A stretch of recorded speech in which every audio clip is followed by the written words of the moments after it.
बिस्मिल्लाहिर्रहमानिर्रहीम, अस्सलाम वालेकुम। आसिफ अली जरदारी और मियां नवाज शरीफ के दरमियान एक खामोश जंग चल रही है जिसके बारे में ज़्यादा डिस्कशन नहीं हो रही क्योंकि वो इस वक्त मंजर आम पर ही नहीं है। दो खबरें ऐसी आई हैं और ऐसे मीडिया हाउसेस की तरफ से, अखबारात की तरफ से, चैनल्स की तरफ से आई हैं जो कि अब तो इनके साथ हैं। वो दो खबरें बता रही हैं कि किस तरह से मामलात बिगड़ चुके हैं आसिफ अली जरदारी और नवाज शरीफ के दरमियान। आपको याद ही होगा कि जरदारी साहब थे जिन्होंने पहले ताना दिया था कि जी पहले मियां नवाज शरीफ साहब यहाँ आए, फिर हम पीडीएम के मामलात को आगे चलाएंगे। या जिस वक्त कहा जाता था कि जी इस्तीफ़े दें, सिंध से इस्तीफ़े दें, हर तरह से इस्तीफ़े दें, सिंध गवर्नमेंट छोड़े पाकिस्तान पीपल्स पार्टी, फिर इमरान खान के खिलाफ हम कामयाब हो सकते हैं। लेकिन फिर जाहिर है कि अंदर बाहर से वो जो रजीम चेंज हुआ वो उसके बाद हो सका। अब मसला है कि इनको नज़र आ रहा है कि जितनी बदहाली मईशत की कर दी है, लोगों की आने वाले दिनों में होने वाली है, अवाम में गम गुस्सा आने वाला है, तो अब सबकी अपनी अपनी दौड़ होगी।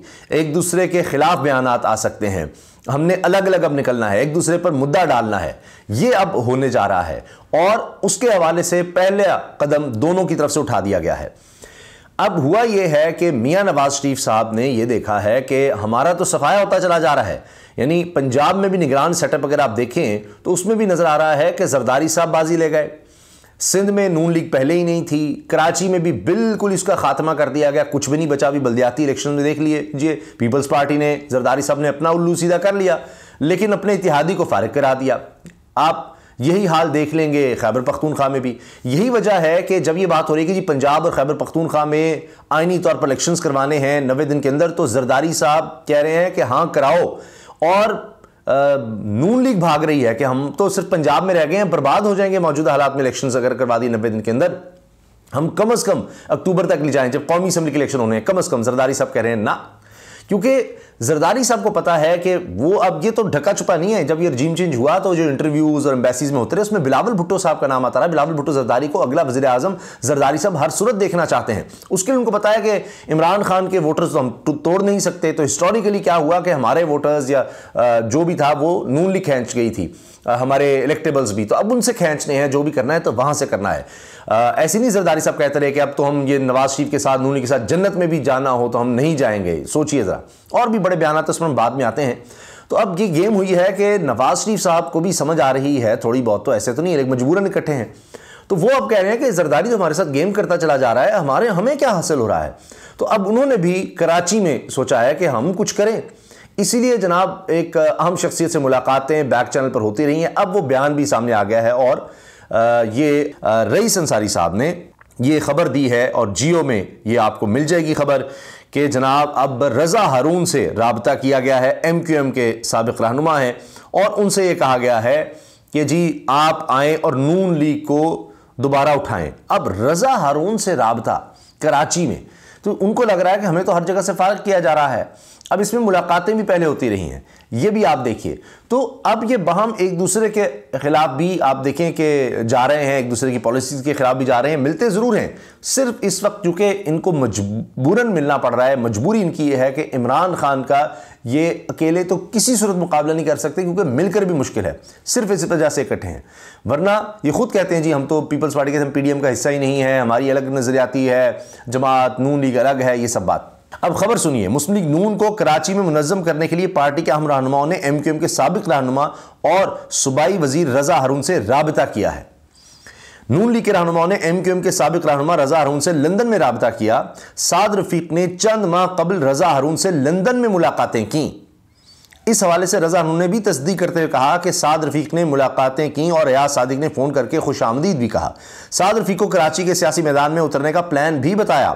रज़ा हारून का कहना है कि कराची में लीडरशिप का फुकदान है। कराची को नवाज शरीफ और मरीम नवाज जैसे बड़े लीडर्स की ज़रूरत है। नवाज शरीफ और मरीम नवाज की आवाज़ पर लोग खींचे चले आते हैं। भाई अभी तो उनके लोग छोड़ कर जा रहे हैं, पता नहीं कहाँ से कराची में आप लोग खींचे के लाएंगे। खैर वो अलग कहानी है, लेकिन ये एक दूसरे के खिलाफ जा रहे हैं। जरदारी साहब इनकी टांगे खींच रहे हैं, नवाज शरीफ साहब उधर खींच रहे हैं कि क्या करें। वो वापस तो नहीं आ रहे, लेकिन अब वो देख रहे हैं कि हमारी पार्टी तो खत्म होती चली जा रही है। जरदारी साहब ने देखे ना जिस तरह भी गेम की है, जो कुछ भी किया है, वो पीपल्स पार्टी तो कराची में भी बल्दियाती इलेक्शंस में नजर आ गई, सिंध में तो है ही। तो अब हम किधर हैं? नवाज शरीफ साहब को बताया जा रहा है कि हम फारिग हैं। उनको कराची की लीडरशिप मिफ्ता इस्माइल देखे वो किधर लगे हुए हैं, तो कुछ भी नहीं है उनके पास। तो किस तरह से वो पंजाब था, वो भी सेंट्रल पंजाब रह गया था, अब वो भी हाथ से निकल गया। साबिक रहनुमा एमक्यूएम ने कहा, नवाज शरीफ जब चाहेंगे इनसे मुलाकात कर लूंगा। नवाज शरीफ की आवाज पर कराची जाने को तैयार हूं, लेकिन कराची में उतरने से पहले होमवर्क करना जरूरी है। मुस्लिम लीग नून के मरकजी रहनुमा और वजीर रेलवे ख्वाजा साद रफीक का कहना है कि रजा हारून से लंदन में 2-3 मुलाकातें हुई। रजा हारून एक बड़ा और अच्छा नाम है जिन पर कोई इल्जाम नहीं। अरे वाह, ये अब आपको याद आ रहा है।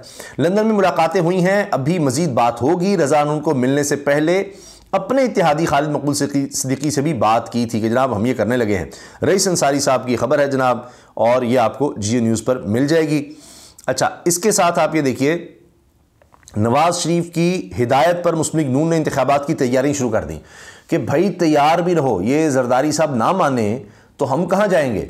मना रहे हैं, मीटिंग्स हो रही हैं, मौलाना साहब को बुलाया जा रहा है, सब मीटिंग्स कर रहे हैं कि जी पंजाब और खैबर पख्तूनख्वा में किसी सूरत हमने इलेक्शंस नहीं करवाने, हम बर्बाद हो जाएंगे।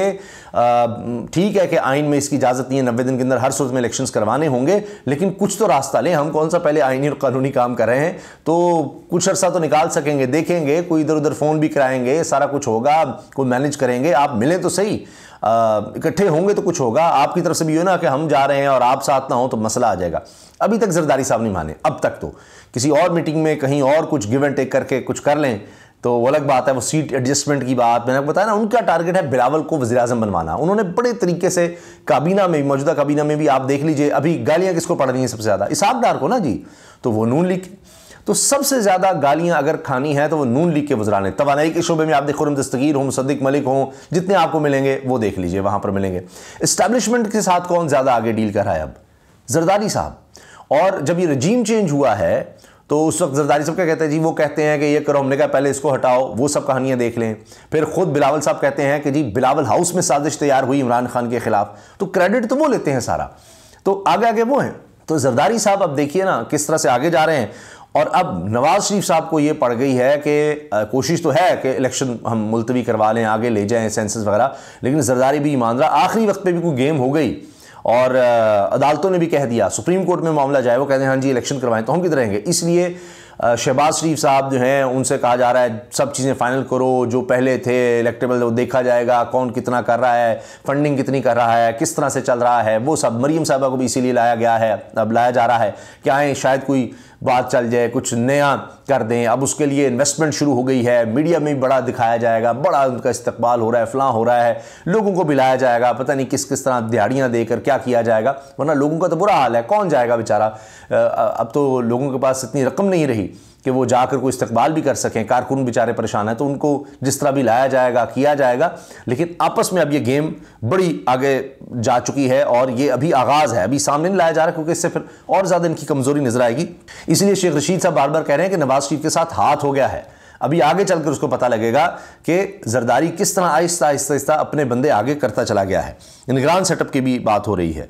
और फिर इरशाद भट्टी साहब की ट्वीट मेरे सामने आ गई जी, सिंध बल्दियाती इंतखाबात में सबसे ज़्यादा तरस मुस्लिम लीग नून पर आ रहा है। कहीं 1 सीट भी नहीं, कहीं 2, कहीं 4 और कहीं 6 सीटें। अपने घर पंजाब में इसे इमरान खान ने कहीं का नहीं छोड़ा, सिंध में सफाया हो गया और ऊपर से नवाज शरीफ साहब ने फ़ौरन वापस आने से भी इनकार कर दिया। बेचारी मुस्लिम लीग, तो वाकई बेचारी है। अच्छा जी, अब आप देखें कि कराची में 15 जनवरी को होने वाले बल्दियाती इंतखाबात में 236 यूनियन कमेटियों में से 8 पर कामयाबी हासिल करने वाली मुस्लिम लीग नून ने मेयर के लिए इंतखाब में पाकिस्तान पीपल्स पार्टी की हिमायत का ऐलान कर दिया। और क्या करते, 236 में से सिर्फ 8, ये है जनाब। तो ये क्या करेंगे, सबसे बड़े शहर में तो बिल्कुल वाइप आउट हो चुके हैं, कुछ भी नहीं। अब पता नहीं यहाँ से तो शायद शहबाज शरीफ साहब, पहले तो होता था कि जनाब कोई इलेक्शन लड़ लेंगे, कुछ कर लेंगे, तो ये आपस में बड़ी इनकी लड़ाई अभी हाल ही में, ये जब PDM के दौर की बात कर रहा हूँ, आप देखिए कि बिलावल साहब का बयान तब भी चलता रहा। नवाज शरीफ ज़ियाउल हक का बेटा है, नवाज शरीफ अपनी बेटी को इस्तेमाल कर रहा है, बिलावल भुट्टो जरदारी साहब। तो ये तो जनाब हाल है, ये इनकी स्टेटमेंट्स नहीं हैं। फिर ये भी बिलावल साहब कह रहे हैं कि जी इनके अंदर इस्टेब्लिशमेंट का खून है, ये बात भी बिलावल ने नून लीग के हवाले से कह दी थी। फिर जरदारी साहब देखिए आज तो बड़े करीब आपको नज़र आ रहे हैं, लेकिन इसी तरह पहले भी रहे हैं। और बाद में क्या कहते थे, जब मलिक रियाज साहब भी शायद बीच में डील्स वगैरह करवा रहे थे नवाज शरीफ और जरदारी साहब के दरमियान, तो उस वक्त के बाद उन्होंने कहा कि वादे कौन सा, कोई कुरान और हदीस होते हैं, तो वादों से फिर जाओ, ये भी उन्होंने कहा था। फिर पीडीएम के दौरान पहले मरियम और बिलावल बड़े करीब आए, फिर दूर हो गए। तो जरदारी साहब को पता है कि कभी भी मरियम हो, नवाज शरीफ हो, शहबाज शरीफ हो, ये बिलावल भुट्टो को कभी कबूल नहीं करेंगे वज़ीर आज़म के तौर पर, कभी भी नहीं। लिहाजा वो अब सोच रहे हैं कि इनको किसी तरह इतना कमज़ोर कर दिया जाए कि इनके पास चॉइस ही कोई ना रहे।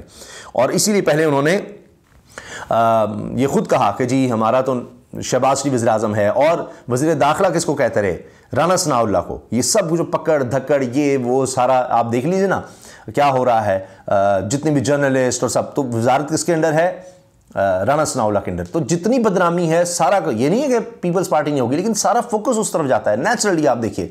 तो इसलिए खुद वज़ारत ख़ारजा में अपने ज़्यादा बंदे, यानी हिना रब्बानी साहिबा वो देख लीजिए, और बिलावल साहब वो वज़ारत ख़ारजा में लगाए हुए हैं ताकि वहाँ पर ताल्लुकात हों। और जिस तरह कहा भी जा रहा है कि जनाब बड़ी बाहर की ताकतें जो हैं वो कहती हैं जी इमरान खान नहीं, यानी यहाँ भी कांटा लगाया हुआ है, बाहर की ताकतों ने भी कांटा लगाया हुआ है, तो बाहर जो है वो गुड लगवा रहे हैं बिलावल भुट्टो जरदारी साहब पर। तो वहाँ आप देख लीजिए, ताकि ना कोई उनकी एक्सेस हो, ना इनकी हमजा शहबाज को कोई ले जा रहा है या मरियम साहबा जा रही हैं, नहीं, वहाँ पर वो मोड़ लगवा रहे हैं बिलावल भुट्टो जरदारी साहब पर। तो ये बड़ी बारीक गेम हो रही है। और फिर बलूचिस्तान अवामी पार्टी किसकी तरफ आ रही है, जरदारी साहब की तरफ आ रही है, वो उनसे मिल रहे हैं। फिर इससे पहले नून लीग के बलूचिस्तान में जो लोग थोड़े, नून लीग का सफाया बलूचिस्तान से किसने किया, जरदारी साहब ने। साबिक वज़ीर आला सनाउल्लाह ज़हरी नून लीग के थे, वो छोड़कर नून लीग को किधर गए, पीपल्स पार्टी में चले गए। अब्दुल कादिर बलोच साहब विफाकी वजीर थे नून लीग के काबीना में, वो छोड़कर किधर गए, पीपल्स पार्टी में गए। तो पीपल्स पार्टी आहिस्ता आहिस्ता जो है ना बड़ी सर्जरी कर रही है। और नवाज शरीफ साहब जो हैं वो अभी लंदन में ही बैठे हैं, तो उनको एहसास आहिस्ता आहिस्ता हो रहा है, लेकिन काफ़ी देर से हो रहा है। और अब वो थोड़ी देर से जागे हैं, इसीलिए उन्होंने कराची में अब कुछ राब्ते वगैरह किए हैं, लेकिन शायद बड़ी देर हो गई है। मगर ये मैच पड़ेगा जी, मैच तो अभी पड़ेगा। अभी हालात ऐसे हैं कि ये कुछ कर नहीं पा रहे, इनको भी इमरान खान से बहुत ज़्यादा ख़तरा है, इसलिए आपको इकट्ठे नज़र आ रहे हैं, लेकिन अंदर अंदर एक दूसरे के ख़िलाफ़ गेम कर रहे हैं और एक दूसरे के हवाले से भी ये तहफ़्फ़ुज़ात और ख़दशात का शिकार हैं। तो सब चीज़ें उस तरह से नहीं चल रही। आपका ख्याल है कि इसहाक डार की परफॉर्मेंस से पाकिस्तान पीपल्स पार्टी बहुत खुश होगी और बहुत जो भी बात मनवानी हो कहेंगे, इसहाक डार से कहा कि हम तो आपके साथ तभी चलेंगे जब ये करें वो करें। तो इसीलिए आप देख लीजिए काबीना में चुन चुन कर क्या इन्होंने हासिल किया है। और यहाँ तक जरदारी सब नाराज़ होते रहे हैं पीपल्स पार्टी के, जी आपने केपी में क्यों फजलुर रहमान साहब को इतना आगे किया हुआ है। तो इनके आपस के इख्तलाफात हैं, वो बस आहिस्ता आहिस्ता आपको सामने आएंगे। ये एक दूसरे के साथ भी लगे हुए हैं गेम करने। इजाज़त दीजिए, अल्लाह हाफ़िज़।